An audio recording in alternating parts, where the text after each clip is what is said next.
మంచి దేవుడవయ్యా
పాట సంఖ్య 519 నీవేనా సంతోషగానం. నీవేనా సంతోషగానము రక్షణ శృంగము మహాశైలము నీవేనా సంతోషగానము రక్షణ శృంగము మహాశైలము బలశూరుడా యేసయ్యా నా తోడై ఉన్నత స్థలములపై నడిపించుచున్నావు బలశూరుడా యేసయ్యా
రెండేసారు 524 కూర్చుందును దినం ఒక ఆదివారమే కాదు, రోజు ఇంట్లోనన్నా కూర్చోండి, పాటలు పాడుకోండి, వాక్యం చదువుకోండి, ప్రార్థన చేసుకోండి.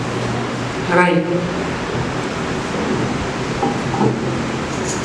కూర్చుందును నీ సన్నిధిలో దేవా ప్రతిదినం ధ్యానింతును నీ వాక్యమును దేవా ప్రతిక్షణం కూర్చుందును నీ సన్నిధిలో దేవా ప్రతిదినం ధ్యానింతును నీ వాక్యమును దేవా ప్రతిక్షణం నిరంతరం నీ నామమునే గానము చేసెదను ప్రతి క్షణం నీ సన్నిధినే అనుభవించెదను కూర్చుందును నీ సన్నిధిలో దేవా ప్రతిదినం ధ్యానింతును నీ వాక్యమును దేవా ప్రతిక్షణం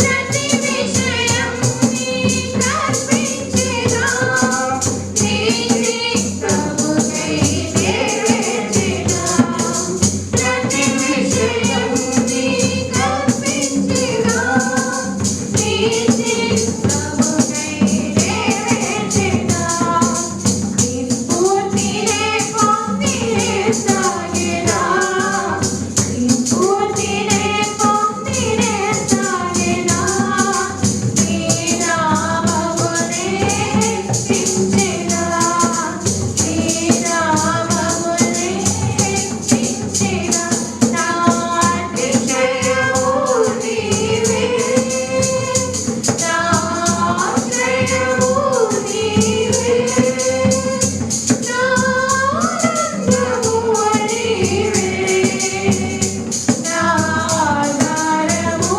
నీవే యేసు యేసు యేసు యేసు కూర్చుందును నీ సన్నిధిలో దేవా ప్రతిదినం ధ్యానింతును నీ వాక్యమును దేవా ప్రతిక్షణం ప్రతిదినము నీ ముఖ కాంతిలో నా హృదయ దీపము వెలిగించెదా ప్రతిదినము నీ ముఖ కాంతిలో నా హృదయ దీపము వెలిగించెదా నీ వాక్యానుసారముగా జీవించెదా వాక్యానుసారముగా జీవించెదా నీ ఘన కీర్తిని వివరించెదా నీ ఘన కీర్తిని వివరించెదా నా నృత్యము నీవే నా ధ్వజము నీవే నా దైవము నీవే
హల్లెలూయా.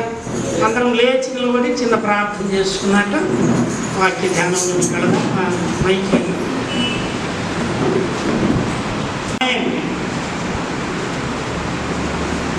ఏమైనా దేవుని బిడ్డలారా, ఉదయకాలంలో యేసుక్రీస్తు నామాన మీ అందరికీ శుభములు. దైవ సన్నిధానానికి ఆహ్వానిస్తున్నాను. సమయము 10 అయింది కనుక ఇంకా ఎవరి కోసము వేచి చూసేది లేదు. ఒక్కరున్నా ఇద్దరున్నా ఆరాధన జరుపుకోవాల్సింది కనుక నాతో పాటు సామెతల గ్రంథము 3వ అధ్యాయాన్ని తిప్పినట్లయితే ఆ అధ్యాయం కొన్ని వచనాలు మనము ఉత్తర ప్రత్యుత్తర రీతిగా చదువుకున్న తరువాత మనం ముందుకు సాగిపోతాం. మొదటి 10 వచనాలు మాత్రమే ఉత్తర ప్రత్యుత్తర రీతిగా చదువుకుందాం. Proverbs chapter 3. We will have a responsive reading from 1 to 10. నా కుమారుడా, నా ఉపదేశమును మరువకుము, నా ఆజ్ఞలను హృదయపూర్వకముగా గైకొనుము.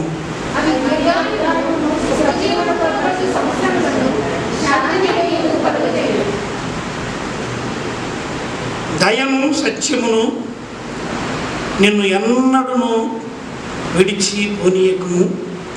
వాటిని కంఠభూషణముగా ధరించుకొనుము. నీ హృదయమును పలక మీద వాటిని వ్రాసుకొనుము.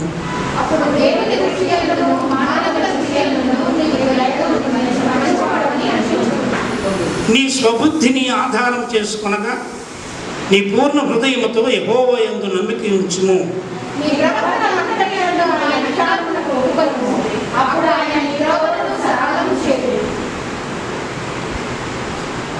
నేను జ్ఞానిని కదా అని నీవు అనుకొనవద్దు. యెహోవా యందు భయభక్తులు కలిగి చెడుతనము విడిచిపెట్టుము.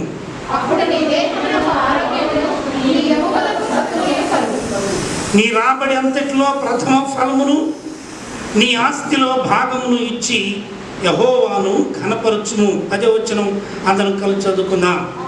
అప్పుడు నీ పొట్టలో ధాన్యము సమృద్ధిగా నుండును, నీ గానుగల్లో నుండి క్రొత్త ద్రాక్షారసము పైకి పొర్లి పారును. దేవుడు తన పరిశుద్ధ వాక్యం మన నిమిత్తమై దీవించుగాక. చిన్న ప్రార్థన చేసుకుందాం. మహోన్నతులకు తండ్రి, పరిశుద్ధులకు దేవ, మీ పరిశుద్ధమైన ఘనమైన నామాన్ని కొనియాడుతూ ఈ ఉదయకాలము మీ పాద సన్నిధానానికి వచ్చాం. మమ్మను ఈ 2020 సంవత్సరంలో 6 నెలలు మీరు కాపాడారు. ఇది 7వ నెల, మొట్టమొదటి ఆదివారం, మా ప్రభు దినం. ఈ దినం వరకు కూడా మీరు మమ్మల్ని బ్రతికించి ఈ భయంకరమైనటువంటి నాయన తెగులు లోకమంతటిని అల్లకల్లోలం చేస్తుండగా మా చుట్టుప్రక్కల వారికి కూడా మరి ఏముందో, ఎవరికి ఎలా ఉందో తెలియనటువంటి అయోమయ స్థితిలో మేము బ్రతకడానికి మీరు కృపనిచ్చి, అయ్యా మరి వాటికి భయపడక గాఢాంధకారపు లోయలో నేను సంచరించిన ఏ అపాయమునకు భయపడను, నీవు నాకు తోడయుందువు, నీ దుడ్డుకర్ర నీ దండము నన్ను ఆదరించుననేటువంటి మీ లేఖనాలు మమ్మల్ని మా ప్రభువా మరి బలపరుస్తూ ఉండగా మీ కొరకు జీవించడానికి మమ్మల్ని దీవించినందుకు స్తోత్ర. ఉదయకాలం మీ పాద సన్నిధిలో ఉన్న ప్రతి బిడ్డను బట్టి మీకు వందనాలు. దీవించండి. ఇంకా రావాల్సిన వారు నిర్లక్ష్యం చేయక సమయపాలన వారి జీవితాల్లో మా ప్రభువా మరి ఎప్పుడు నేర్చుకుంటారో తెలియదు, కానీ క్రమశిక్షణ లేనటువంటి క్రైస్తవ జీవితాలు సరిదిద్దుకోవడానికి మీ కృప దయచేయమని ప్రార్థన చేస్తున్నాం. మీ వాక్యము ద్వారా మాతో మాట్లాడండి, మమ్మల్ని దీవించండి నాయన. మరి మీ సన్నిధిలో మమ్మల్ని ఆశీర్వదించమని యేసు నామములో ప్రార్థిస్తున్నాను తండ్రి, ఆమేన్. ప్రియమైన దేవుని బిడ్డలారా, ఈ ఉదయ కాలంలో ఈ చదవనటువంటి వాక్య భాగంలో దేవుని యొక్క మాటలు మనము దైవ సన్నిధానానికి రావలసిన కారణం ఏంటంటే ఆత్మీయమైన స్థితిలో అభివృద్ధి పొందడానికి. ఇక్కడికి వచ్చినందువలన మనకు లోక సంబంధమైనటువంటి లాభం ఏముండదు. కొంతమంది ఈ సమయాన్ని కూడా మేము వాడుకుంటే బాగుంటుందేమో అనేవాళ్ళు కూడా కొందరు ఉండొచ్చు. కానీ దేవుని యొక్క బిడ్డలుగా, ఆయన నమ్ముకున్నటువంటి విశ్వాసులుగా ఆత్మీయ స్థితిలో మనము ముందుకు సాగడానికి ఏకైక సాధనము మరి ప్రభు యొక్క సన్నిధి. నేను గత కొద్ది దినాలుగా ఎఫ్ఎస్సి 5వ అధ్యాయం 15, 16, 17 వచనాలు ఉదయకాలపు ఆ మార్నింగ్ మెర్సీస్ అనే ధ్యానంలో మాట్లాడుతున్నాను. దానిలో ఒక మాట ఏంటంటే సమయమును సద్వినియోగపరచుకోవడం, redeeming the time. So to redeem the time, మనము సద్వినియోగపరచుకోవాలి. సమయమును మరి సరైన రీతిగా మనము వాడుకోవాలంటే ఏం చేయాలో కొన్ని సంగతులు నేర్చుకుంటూ వస్తున్నాం. అయితే ఈ ఉదయకాలం ఆత్మీయ జీవితంలో అభివృద్ధి పదంలో మనం ఉండాలంటే మనకు కావలసినటువంటి 10 సూత్రాలు దేవుని యొక్క వాక్యము మనకు తెలియజేస్తాం. అయితే అన్నీ ఈ దినాన మనము ధ్యానం చేయలేము, కానీ సాధ్యమైనంత కొన్ని విషయాలు మాత్రమే మనము చూద్దాం. 10 పిల్లర్స్ ఫర్ లేక 10 ప్రిన్సిపల్స్ ఫర్ ప్రాస్పరస్ లైఫ్. ఫలభరితమైన జీవితం కోసము 10 సూత్రాలు. మనం ఆత్మీయ జీవితంలో మేలు పొందాలంటే ఏం చేయాలి?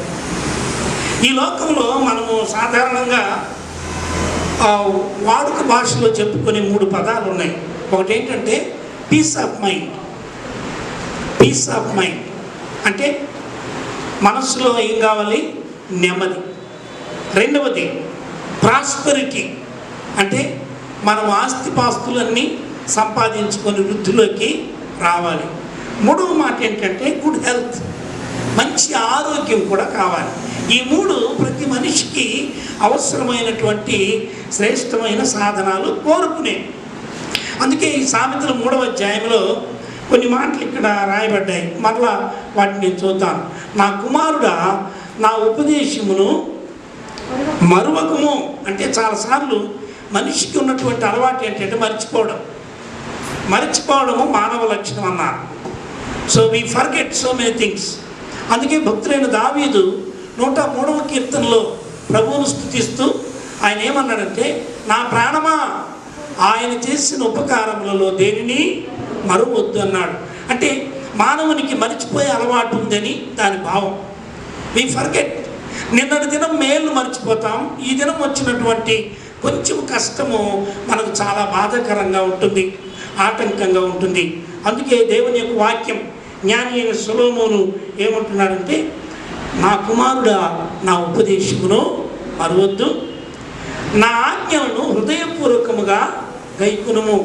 కనుక ఈ ఉదయకాలంలో ప్రియమైన దేవుని బిడ్డలారా, మనము ఈ సామెతల 3వ అధ్యాయంలోనే ఉండి కొన్ని సంగతులు మనము నేర్చుకోవడానికి ప్రయత్నం చేద్దాం. ఈ లోకంలో ఏమంటున్నారంటే, if you want to gain wealth then you have to outsmart others. నువ్వు ఈ లోకంలో ఆస్తి సంపాదించాలంటే ఎదుటి వానికంటే లేక నీ తోటి వానికంటే చాలా జ్ఞానవంతుడు అయి ఉండాలి. వాడిని మించిపోతే తప్ప నీవేమీ సాధించలేవు అంటారు. మించిపోతే లేనిపోని గొడవలు కూడా వస్తాయి. వాడెవడో చక్కగా MCA చదువుకున్నాడు, IBM కంపెనీలో పనిచేశాడు చాలా సంవత్సరాలు. ఆ జీతం సరిపోలేదని హైదరాబాద్ పట్టణానికి చేరుకొని మొదలుపెట్టాడు, ఒక పురిడి వ్యాపారం మొదలుపెట్టాడు. ఈ wanted to be out smart others. ఏమన్నాడంటే, ₹1,00,000 కట్టండి నాకు, మీకు ప్రతి నెల ₹7,800 ఇస్తాను. అది దేనికి? ఒక ఇల్లు కోసం, మీ క్వార్టర్. అట్లా ఇంకొక స్కీమ్, 3 స్కీములు తయారు చేసుకున్నాడు అతను. స్కీములు ఇవాళ రేపు చాలా ఉన్నాయి. ఆ 3 స్కీముల్లో ఎంత సంపాదించాడంటే దాదాపు 9 లక్షల మంది కట్టారు.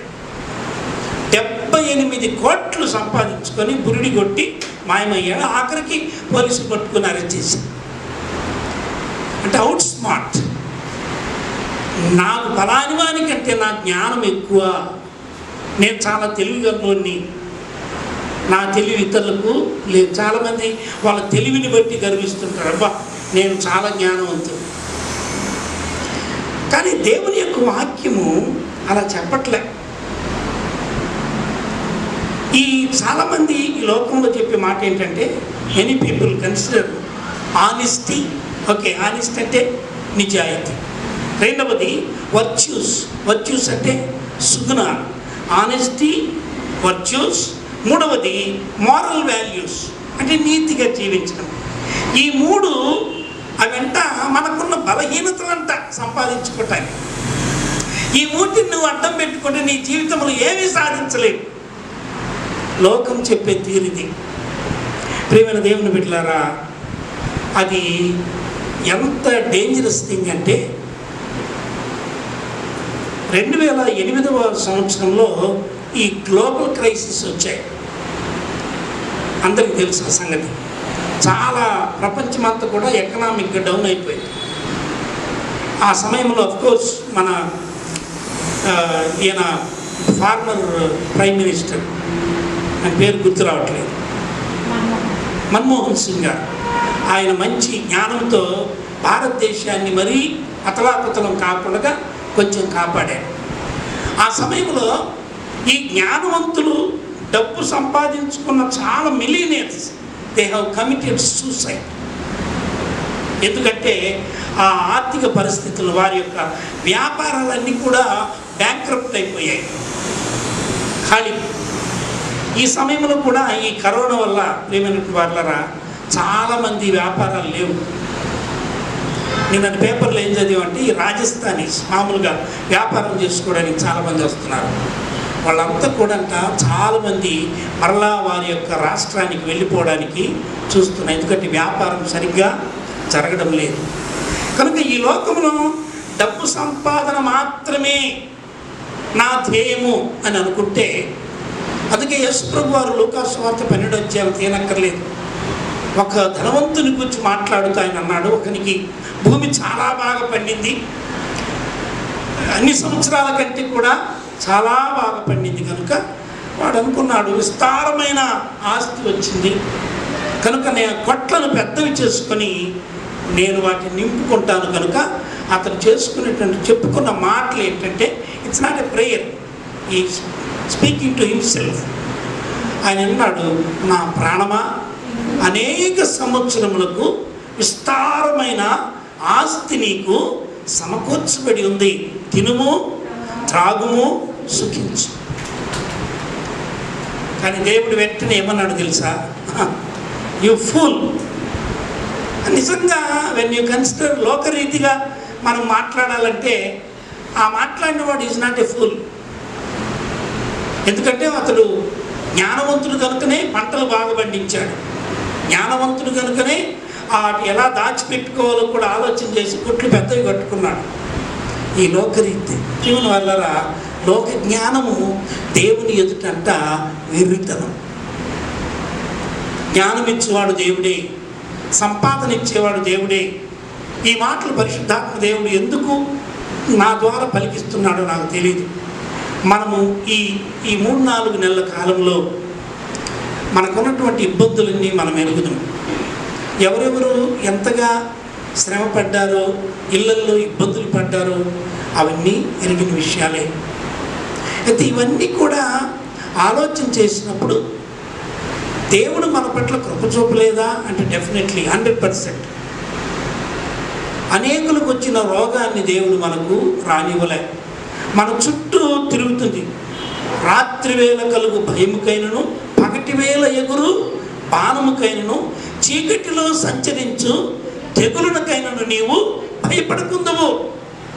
నీ కుడి ప్రక్కన 10,000 మంది కూలిన అపాయము నీ యొద్దకు రాదు. అందరం దేవుని స్తోత్రం చెప్తామా? ప్రియమైన దేవుని బిడ్డలారా, ఎంత శ్రేష్టమైన ఆదరణకరమైన మాటలు. కనుక ఈ దినాన దేవుని యొక్క వాక్యముల నుండి సామెతలు 10:22 వచనములో జ్ఞాని అయిన సొలొమోను క్రీస్తుకు పూర్వము 971 సంవత్సరాల క్రితము ఆయన రాసినటువంటి మాటలు మనం గమనించాలని మనం చేస్తున్నాం.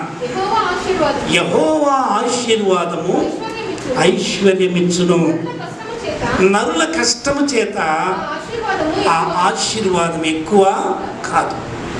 ఒకవేళ ఎక్కువైనా కూడా అది నిలువనే నిలవదు, అది నిలువనే నిలవదు. దేవుడు ఆశీర్దిస్తేనే. అందుకే just get back to our memory. ఇస్సాకును గురించి ఫిలిస్తీయులు అక్కడ ఉన్నటువంటి వారు ఎవరైతే ద్వేషిస్తున్నారో, ఎవరైతే వెళ్ళిపోమని చెప్పారో, ఆ తదుపరి వాళ్ళు వచ్చి ఇస్సాకుతో అన్న మాట ఏంటో తెలుసా? నీవు నిజముగా యెహోవా చేత ఆశీర్వదించబడినవాడు. What a wonderful testimony. దేవుడు నిజంగా మిమ్మల్ని దీవించాడండి. కొంతమంది మనం ఈ లోకంలో ఏమంటామంటే, కొంతమంది బాగా ఆస్తి సంపాదించుకొని నడమంత్రులు అంటారే, సడన్గా వచ్చిన వాళ్ళని, అబ్బా బ్రదరు నువ్వు నిజంగా చాలా భక్తుడివి కనుక దేవుడు నేను ఇచ్చాడు, లేకపోతే మీరు చాలా కష్టపడ్డారు బ్రదరు అందుకే అని అంటాము. మరలా వెనక్కి వెళ్ళి ఈయన ఏం అబద్ధాలు చెప్పాడో, ఏం మోసం చేశాడో అందుకే మరలా మనమే అంటాం. కానీ ఇక్కడ శత్రువులు అంటున్నారు ఏమని? నీవు నిజముగా యెహోవా చేత ఆశీర్వదించబడ్డావు కనుక ఇప్పుడు మనం సమాధానంగా మేము నిన్ను వెళ్ళగొట్టాం, కానీ దేవుడు నిన్ను ఆశీర్వదించాడు. కనుక ప్రియమైన దేవుని బిడ్డలారా, యెహోవా ఆశీర్వాదము ఐశ్వర్యం ఇచ్చును. కనుక దేవుని యొక్క ఆశీర్వాదంతో మనకు దేవుడు ఏమి ఇవ్వగలడంటే, ఈ సామెతల గ్రంథంలో ఈ జ్ఞాని అయిన సొలొమోను he reveals the secret for good health, success and peace. ఈ మూడు మనకు కావాలి. ఏంటయ్యా? దేనికి? మంచి ఆరోగ్యానికి, రెండవది మంచి విజయానికి, మూడవది నెమ్మది గల జీవితానికి. ఏంటి? మనము ఎప్పుడైనా మీరు బుక్ స్టాల్కి వెళ్తే విజయానికి 7 మెట్లని ఎండమూరి వీరేంద్రనాథ్ ఒక మంచి నవల రచయిత ఉన్నాడు. బుక్స్ ఎన్ని ఊడిపోయాయి, కొన్ని లక్షల ప్రతులు చాలామంది కొన్నారు. ఎందుకు అంటే ఎట్లా సక్సెస్ కావాలా లైఫ్లో. ఈ టేక్స్ నవన్ దెన్ క్లాసెస్, కౌన్సిల్ చేస్తాడు. జాగ్రత్త గమనించండి. కానీ దేవుని బిడ్డలమైన మనకు ఎక్కడుంది కౌన్సిలింగ్? ఎక్కడ ఎవరు చెప్తారు మనకు ఆలోచన అంటే? దేవుని యొక్క వాక్యం చాలా తేటగా అంటుంది, నీ మీద దృష్టి ఉంచి నీకు ఆలోచన. యేసు ప్రభు వారు వెళ్ళిపోతూ చెప్పిన మాట ఏంటో తెలుసా? నేను మీకు ఆలోచనకర్తను పంపుతున్నాను, పరిశుద్ధాత్మ దేవుడు. ఆయన మిమ్మల్ని సర్వ సత్యములలోనికి నడిపిస్తాడు. ప్రియమైన దేవుని బిడ్డలారా, ఈ ఉదయకాలము నేను అన్నీ చెప్పలేను, కానీ కొన్ని మాత్రము మీతో ముచ్చటించాలని ఆశపడుతున్నాను. మనము ఒకవేళ దేవుని కొరకు, దేవుని యొక్క ఆశీర్వాదం నీవు నేను పొందాలి, ఈ లోకంలో దీవించబడాలి. కరువు కాలంలో ఇస్సాకు వలె దీవించబడాలి, అబ్రహాము వలె దీవించబడాలి, యోబు వలె అన్ని కష్టాలు వచ్చినా కూడా ఇందాక పాడుకున్నాం కదా, నేనేమైనా ప్రభువా నిన్నే స్తుతిస్తాను అని ఆ మాట మన నోట రావాలంటే ప్రేమ వాళ్ళరా, మొట్టమొదటి ప్రిన్సిపల్, మొట్టమొదటిది ఏమిటయ్యా అంటే, ఈ మొదటి 4 వచనాలు ఎవరైనా చదవండి. సామెతలు 3వ అధ్యాయం 1 నుండి 4 వచనాలు. నా కుమారుడా, నా ఉపదేశమును నీవు మరవద్దు, నా ఆజ్ఞలను హృదయపూర్వకముగా గైకొనుము. అవి ఏం చేస్తాయి? నీకు దీర్ఘాయువును, సుఖజీవముతో కూడు సంవత్సరములు, శాంతిని నీకు ఇచ్చును. దయను, సత్యమును ఎన్నడూ నిన్ను విడిచి పోనీయకుము. వాటిని నీవు కంఠభూషణముగా ధరించుకొనుము. నీ హృదయమును పలక మీద వాటిని రాసుకొనుము. అప్పుడు దేవుని దృష్టి యందును మానవుల దృష్టి యందును నీవు దయనుంది మంచివాడవని అనిపించుకొందువు. దేవుడు తన వాక్యం మన నిమిత్తమై దీవించుగాక. అందరం ఆమె నేను చెప్తామా? ఏమైనా దేవుని బిడ్డలారా, మొట్టమొదటిగా ఈ ఫలభరితమైన జీవితానికి 10 సూత్రాలు అని చెప్పారు. ఆ మొట్టమొదటి సూత్రం ఏంటంటే ప్రయారిటీ. అర్థమవుతుందండి? ప్రయారిటీ, ప్రాధాన్యత. నీవు దేనికి ప్రాధాన్యత ఇస్తున్నావు? ఇప్పుడు ఫర్ ఎగ్జాంపుల్, నేను ఇప్పుడు ఎవరిని గురించి మాట్లాడలేదు, లేటుగా వచ్చారా ముందు వచ్చారా, కానీ ఒక సంగతి గుర్తుపెట్టుకోండి, మనము దేనికి ప్రాధాన్యత ఇస్తున్నాం? స్త్రీలు కిచెన్కు ప్రాధాన్యత ఇస్తున్నారా, పురుషులు పేపర్ చదవడానికి ప్రాధాన్యత ఇస్తున్నారా? ఒక సమయం మనం చెప్పుకున్నప్పుడు వాట్ ఈజ్ యువర్ ప్రయారిటీ? సమయం అనుకున్నప్పుడు where is our discipline then? మా పాస్టర్ అమ్మకు నేను పదే చెప్తాను, అందరికంటే ముందు మనం ఉండాలని చెప్తాను. ఎందుకు ఈ మాట అంటే, ప్రయారిటీ అంటే ప్రాధాన్యత, దేవునికి ప్రాధాన్యత. In the beginning God, first God, that's all, nothing else. ఏం వండుకొని తర్వాత వండుకొని తినండి, పోయి ఏమవుతుంది? 1 గంట లేట్ అయితే చచ్చిపోతామా? ఎందరికీ లేవండి, ఇది నానా రోజు డ్యూటీలకు పరిగెత్తట్లే మనం, 8 గంటలకు వెళ్ళాలంటే లేమా? అంటే మనము ఎందుకు దేవుడు మనల్ని దీవించలేకపోతున్నాడు? నేను కూడా అందులో ఉన్నాను, మీరు నేను అందరం, నా కుటుంబం మీ కుటుంబం. Why are we not prospered? ఎందుకు దేవుడు దీవించలేకపోతున్నాడు మనల్ని అంటే, మనము దేవునికి ప్రాధాన్యత ఇవ్వట్లే. అంటే మనకు అనుకూల సమయంలో ఇవ్వడం కాదు. when God sets certain rules, ఆయన సూత్రాలు పెట్టినప్పుడు ఇది అన్నప్పుడు అంతే అది. అందుకే ఈ 4 వచనాలు దేవుడు శ్రేష్టమైన సంగతులు. నా ఉపదేశమును మరువకము అంటే, దేవుడు పరోక్షంగా మనకి ఏం చెప్తున్నంటే, మీ సమయాన్ని మీరు మర్చిపోకండి. You are suppose to be here by 9:30, that's all. కొన్ని సంఘాల్లో గేట్ వేసేస్తారండి, రానివ్వరు. మనం అట్లా చేయలేకపోతున్నాం, ఎందుకంటే మనం కొద్దిమంది ఉన్న వాళ్ళని బాగొట్టుకోవడం ఎందుకనేది ఒక నాలాంటివాడికి భయం. అంటే మనము దేవుని యొక్క ఉపదేశాన్ని ఏం చేస్తున్నాం? బాధ ఉంది కదా నేను ఇట్లా చెప్తే, మీరు బాధపడాలని చెప్తున్నా. ఎందుకంటే సమయం, ప్రయారిటీ, మనం దేనికి ప్రాధాన్యత ఇస్తున్నాం?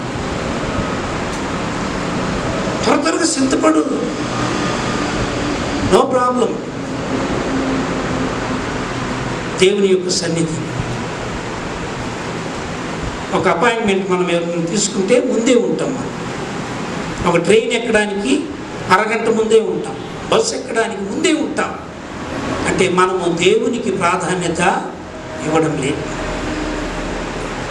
ఇక్కడ కొన్ని ఉన్నాయి, కొన్ని సంగతులు చెప్పబడ్డాయి. నెంబర్ 1,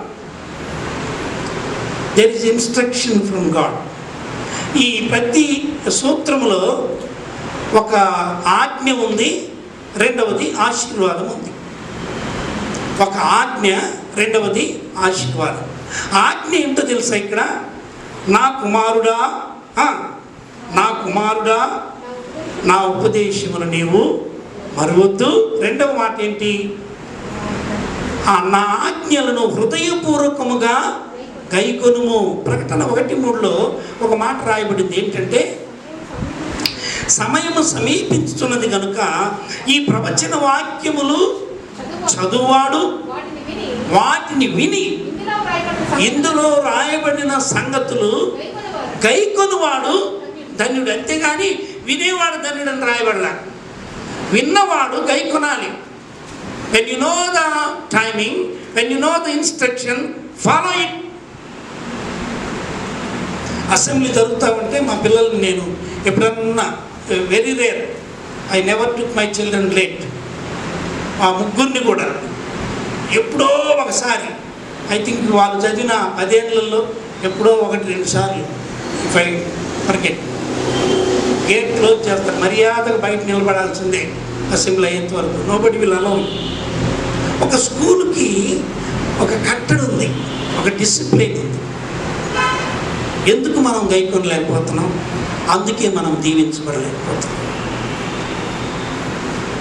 ప్రభువే మనం క్షమించును గాక. ఈ ఉదయకాలంలో ప్రియం వల్ల మనం చాలా విషయాల్లో మనం తప్పిపోతున్నాం. అందుకే రావాల్సిన దీవెనలు ఎందుకు సంపూర్ణంగా రావట్లేదు. We are only getting 30%. What happen to 60 and 100? 60, 100 ఎందుకు రాలేదు? 30తోనే మనము చాలని ముందు చూసుకుంటున్నాం. చాలు, అంతవరకు వచ్చిందిలేండి, పర్వాలేదు, దేవుడు మమ్మల్ని పోషిస్తున్నాడు. మరి సమృద్ధి ఎప్పుడు? కారణం ఏంటంటే మనం గైకొనలేకపోతున్నాం. యేసు ప్రభు చెప్పిన విత్తువానికి వచ్చిన ఉపమానంలో ఆయన ఏం చెప్పాడు తెలుసా? కొన్ని 30 దంతలు, కొన్ని 60 దంతలు, మూడవది 100 దంతలు. Why do you want 30 and 60? Go to 100. ఎవరో తండ్రి అడిగాడంట, 95 వచ్చిందంటే ఇదేమైంది అన్నాడు. Get 100 and I will be happy. దేవుడు కూడా అంటాడు, నీకు ఎందుకు మీరు పోగొట్టుకుంటారు? 100% ఎందుకు ఆశీర్వాదాలు వద్దంటున్నారు? మీరు మీ చేతుల వాటిని పోగొట్టుకుంటున్నారే. ప్రయారిటీ, ప్రాధాన్యత. దేనికి ఇస్తున్నాం మన ప్రాధాన్యత? ప్రభు యొక్క వాక్యానికి మనం ప్రాధాన్యత ఇస్తున్నామా? దేవుని సన్నిధానంలోకి మనము ప్రాధాన్యత ఇస్తున్నాము. ఇక్కడ దీవెన ఉంది. నీవు ఒకవేళ గైకొంటే 4వ వచనంలో గొప్ప ఆశీర్వాదం ఉంది. చదవండి 4వ వచనం. అప్పుడు దేవుని దృష్టికి, మానవుల దృష్టికి ఒకటి నీవు దయనందుతావు. మొదటిగా మంచివాడు అనిపించుకుంటావు. ఇంకా పైకి వెళితే 2వ వచనంలో there is a great blessing. చూడండి, దీర్ఘాయువు, సుఖజీవముతో గడచు సంవత్సరం. దీర్ఘాయువు, అవును, లాంజివిటీ. ప్రభు అన్నాడు, అతడు నన్ను ప్రేమించుచున్నాడు కనుక 92వ కీర్తన, నేను అతన్ని తప్పించెదను. అతడు నా నామమును ఎరిగిన వాడు కనుక కనపరచెదను. శ్రమలో నేను అతనికి తోడయ్యుందును, గొప్ప చేసేదను. అంతేనా? దీర్ఘాయువుతో అతన్ని నేను దీవిస్తాను, తృప్తిపరచది, నా రక్షణతో తృప్తిపరుస్తాను. దేవుడు మనకి దీర్ఘాయువు ఇవ్వాలంటే మనమేమో అల్పాయుష్టాలే అంటున్నాం. దేవుని ప్రేమిస్తే ప్రభువుకు మనము ప్రయారిటీ, ప్రాధాన్యత, మనం కొన్నిటికి ప్రాధాన్యత ఇస్తాం. మనం ఏమైనా కానీ అది పోగొట్టుకోవడానికి ఇష్టపడం. I must have that. నేను కాఫీ మాత్రమే తాగాలి పొద్దున అనేవాళ్ళు కొందరు ఉన్నారు. Nothing else. టీ మాత్రమే తాగాలి, అది లేకపోతే నేను బతకలేను. ప్రయారిటీ. దేవుడు అంటున్నాడు, వాటికి ఇచ్చిన విలువ నాకు ఇవ్వవా? నీవు దీర్ఘాయువును, ఇంకా ఏంటి, సుఖజీవముతో కూడిన సంవత్సరాలు. నీ సంవత్సరము మన ఏమండి, ఈ సంవత్సరము సుఖం, మనిషికి శాంతి లేదులే, మరొక్క బ్రతుకు లేదులే, నీవు యేసు వైపు చూడాలి అన్నా. శాంతి లేదు. ఎప్పటి నుండి? మార్చి నెల 22వ తారీఖు నుండి శాంతి ఉంది మన చర్చిలో. చర్చిలు ఉంటే లాభం, మన మనస్సుల్లో, మన జీవితాల్లో శాంతి ఉండాలి. ఆమె పేరు ఆమెకే లేదు, మనకేమవుతుంది? ఏమనుకోబోతులేమో. జాగ్రత్త గమనించండి. దేనికి ప్రయారిటీ ఇచ్చి నేను 5 సంగతులు చెప్తాను. ప్రయారిటీ. నంబర్ 1, వర్షిప్, ఆరాధన. దేనికి ప్రయారిటీ ఇవ్వాలి? ఆరాధన. ఈ ఆరాధనకు ఏంటయ్యి అంటే లవ్ అబౌవ్ ద లా అన్నాడు ఒక ఆయన. Love above the law. Law అంటే చట్టం. నీకు కొన్ని రూల్స్ ఉంటాయేమో, చట్టాలు. అది ఉండాలి, నేను టై కట్టుకోవాలి, తెల్ల చొక్కాని వేసుకోవాలి, లేకపోతే ఇంక ఇట్లుండాలి. నీ చట్టాలు, నీ సూత్రాలు కొన్ని. కానీ వాటన్నిటిపైన దేవుని యొక్క ఆరాధనను నీవు ప్రేమించగలిగితే then you are here on time. నేను ఒక సంగతి కోరుకు చాలా ఏళ్ళ నుండి ఎవరైనా వచ్చి ఒక 10 నిమిషాల ముందు వచ్చి ప్రార్థన చేసుకునే వాళ్ళు ఎవరైనా ఉన్నారా అని నేను ఎప్పటి నుండో కోరుకుంటున్నా. Come before, why not? ఎవరు నన్ను ఇంటికి పిలిస్తే, అబ్బో ఆ రోజు ఎంత అడావిడి కదా, అన్ని శుభ్రంగా ముందే తయారు చేసుకొని, వాళ్ళు వచ్చినాక తాలింపులు ఎత్తే బాగోదని, సర్దిద్ది అప్పుడు బాగోదని ముందే ప్రయారిటీ ఇస్తున్నామా? ఇవన్నీ ప్రాక్టికల్ ఇష్యూస్. నేనేం కొత్త విషయాలు చెప్పట్లే. అనుదినం మనము చేసుకునేటువంటి సంగతులు. Poor fellows. దేవుని దీవెనలు మనం పోగొట్టుకోవడానికి మనమే మన చేతుల పోగొట్టుకుంటున్నాం. వర్షిప్. రెండవది ఫెలోషిప్, సహవాసం. నేను గత 3-4 దినాల్లో ఈ సమయము సద్వినియోగపరుచుకునే విషయంలో నేను చెప్పిన మాట ఏంటంటే సహవాసం.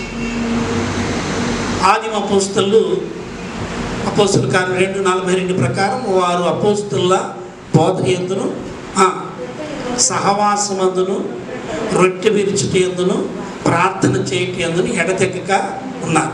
So therefore the second thing is fellowship. దేనికి ప్రయారిటీ ఇస్తున్నావు నువ్వు? సహవాసం. మామూలుగా మనకున్నటువంటి దరిద్రం ఏంటంటే మనం కొందరితో బాగా సహవాసం చేస్తాం, కొందరు మనకొద్దు. కొందరిని ఇష్టపడతాం, కొందరిని ద్వేషిస్తాం. కొందరిని చూస్తే మూతి చర్చిలో కూడా మూతి తెలుసుకుంటున్నారు. ఈ ఉన్నాయి కనుక సరిపోయినాయి, అవి లేకపోతే ఇంకెట్ట కనబడతాయో. దరిద్రం కదా.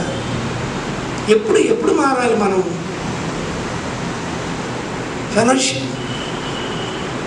ఫెలోషిప్లో ఒక షిప్ ఉందండి కదా, ఫెలోషిప్.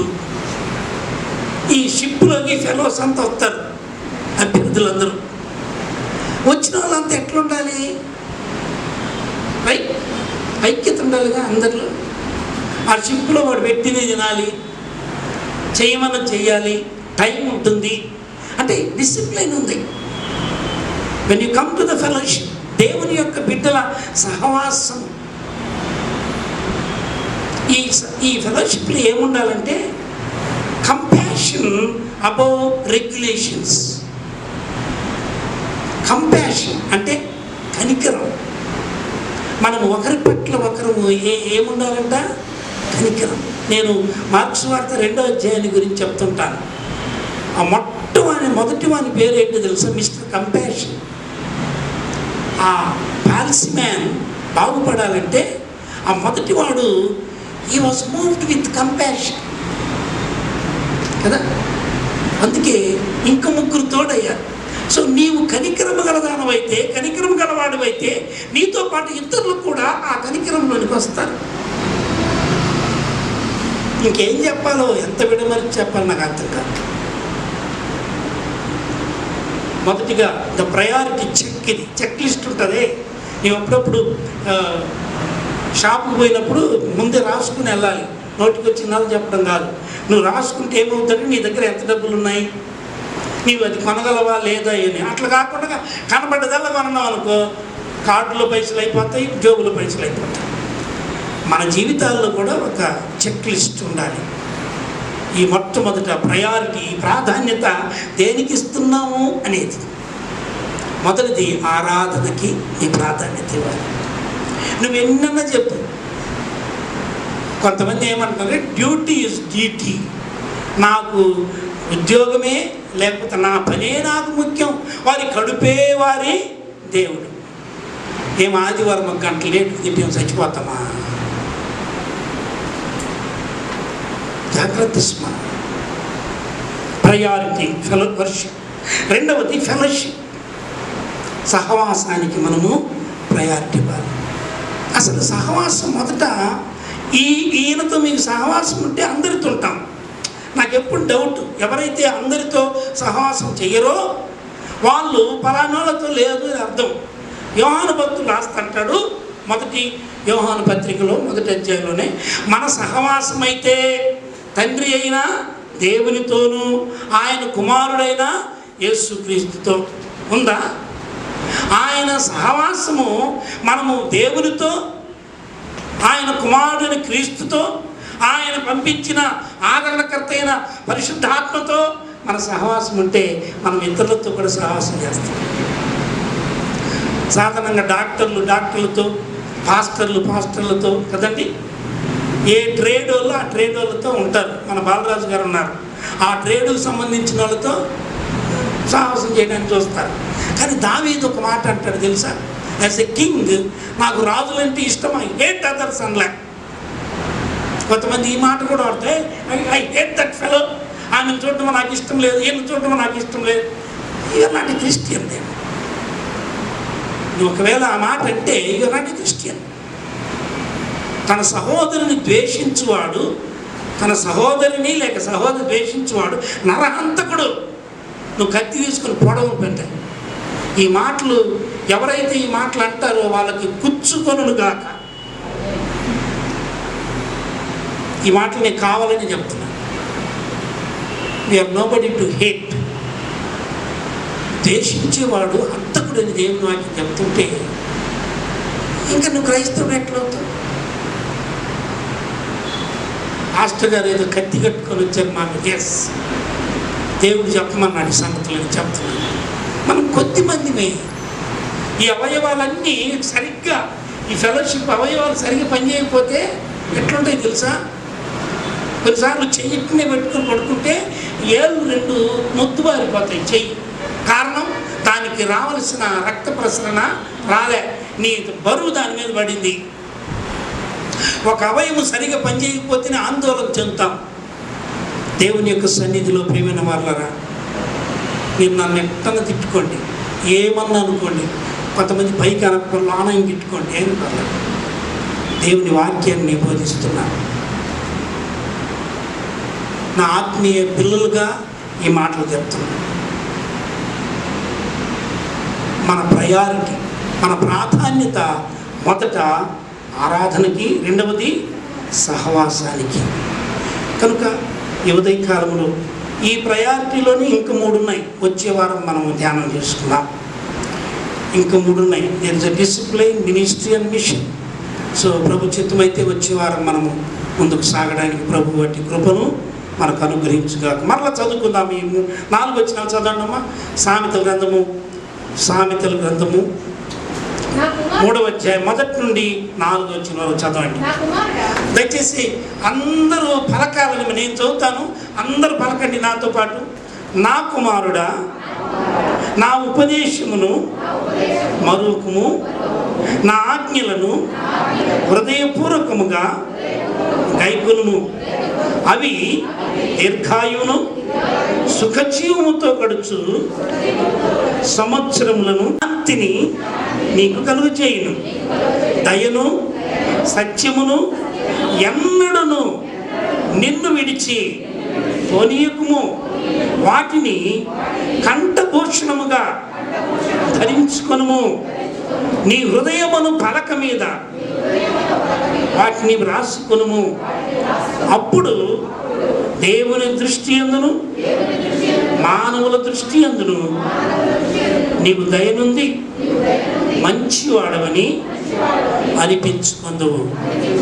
ప్రార్థన చేసుకుందాం. దయచేసి అందరూ తలలు వచ్చి కళ్ళు మూసుకోండి, ప్రార్థన చేసుకుందాం. స్తుతించెదా నీ నామము దేవా అనుదినం. స్తుతించెదా నీ నామం దేవా అనుక్షణం. దయతో కాపాడినావు, కృపనే చూపించినావు. దయతో కాపాడినావు,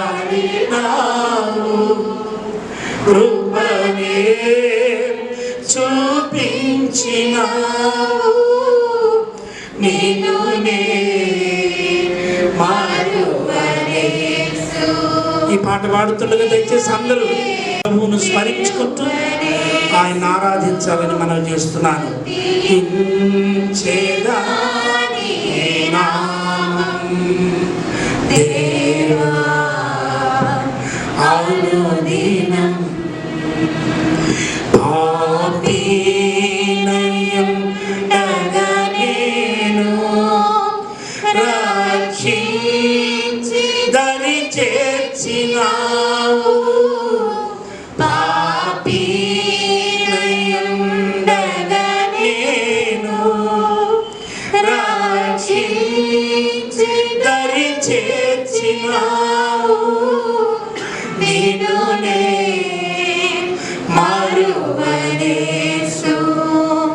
నిన్నునే విడువనేసు స్తుతించెదనే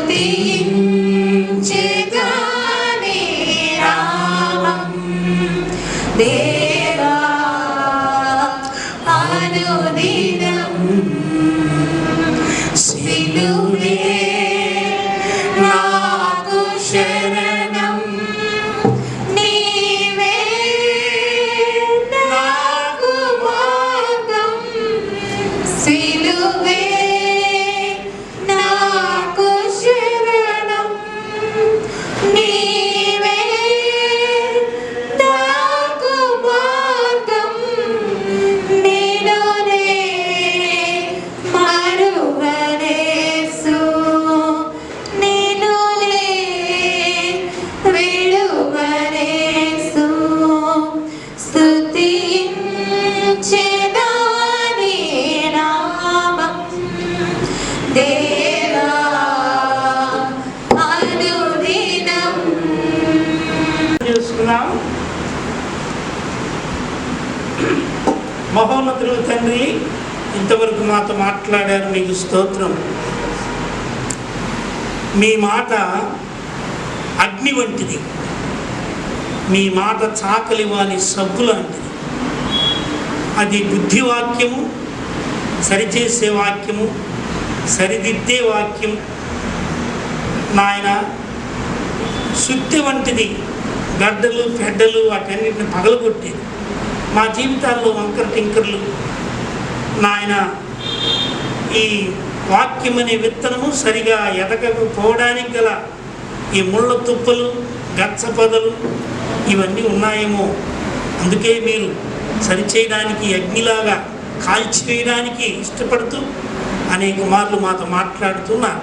మీకు స్తోత్రం చెల్లిస్తూ ఈ సమయంలో మా ప్రభువా, వాక్యమైన దేవా, మీ వాక్యాన్ని బట్టి మీకు కృతజ్ఞతలు. మేము దిద్దుకోవాలని, సరిదిద్దుకోవాలని మీరు మాకు బోధించారు. మీకు స్తోత్రం. ఈ సమయంలో నాయన, మీరు బోధించడమే కాక మిమ్మల్ని మీరు అప్పగించుకున్నారు. కలువరి శిలువలో మా పాపముల నిమిత్తమై మీరు బలి యజ్ఞమై, యాగమై మా కోసం మీరు చేసిన ఆ మహాయాగాన్ని మేము జ్ఞాపకం చేసుకుంటున్నాం. మీ ప్రేమ ఎంత గొప్పది నాయన. ఆ ప్రేమకు నిజంగా మేము పాత్రలము కాదు, అపాత్రులమే, కానీ మీ కృప ద్వారా మమ్మల్ని పాత్రులుగా చేశారు. పాపముల చేత, అపరాధముల చేత చచ్చిన మమ్మను బ్రతికించారు. అందును బట్టి వేలాది వందనములు, స్తోత్రములు, స్తోత్రాలు చెల్లిస్తూ ఈ సమయంలో మా ప్రభువా, మీరు సిలువలో చేసిన కార్యము ద్వారా మీరు అప్పగించుకున్నటువంటి దేహము, మీరు చిందించినటువంటి రక్తం, వాటి ద్వారా మాకు కలిగిన విమోచన, విడుదల, క్షమాపణ, నాయన మోక్ష భాగ్యం సమస్తాన్ని బట్టి మీకు వందనములు, స్తోత్రాలు చెల్లిస్తూ ఈ సమయంలో నా ప్రభువా, ఆరాధనలోనికి మేము వెళ్ళుచునగా మీ కృప నాకు దయచేయండి. మా అందరినీ కూడా సిద్ధపరచండి. యేసు నామములో ప్రార్థిస్తున్నాను తండ్రి, ఆమేన్.